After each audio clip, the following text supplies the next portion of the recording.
నిన్న ఓటేశారు, వాళ్ళు హ్యాపీగా మీ పని మీరు చేసుకుంటున్నారు. దట్ ఈజ్ గుడ్, చాలా మంచి విషయం.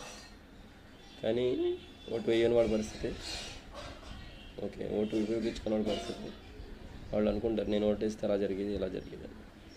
కానీ వాళ్ళు ఓటు వేస్తేనే అది జరుగుతుంది, వేయకుండా జరగదు. సో అలాగే నేను కరెక్ట్ హైట్కి కరెక్ట్ వెయిట్ ఐడియల్ వెయిట్లో ఉండాలి, ఆరోగ్యంగా ఉండాలి అని రోజు అనుకుంటూ ఉంటారు. కానీ అది జరగదు. ఏం చేయాలి? నేను వెళ్ళి మరి అందరూ కొంతమంది ఓటేశారు, వాళ్ళకి మనం ఓటేయాలి. ఐడియల్ వెయిట్లో ఉండాలనుకుంటే ఏం చేయాలి? దానికి కావాల్సిన అన్ని పనులు చేయాలి. అవి చేస్తేనే మీరు ఐడియల్ వెయిట్లోకి వస్తారు, లేకపోతే రారు కదా. సో నేను చెప్పేది మీకు అర్థమై ఉంటుందని అనుకుంటున్నాను. అనుకోకండి, ఏదైనా చేద్దాం రండి. ఖచ్చితంగా ఐడియల్ వెయిట్లో ఉంచే బాధ్యత మాత్రం నేను తీసుకుంటాను 100%. ఎందుకంటే నా హైట్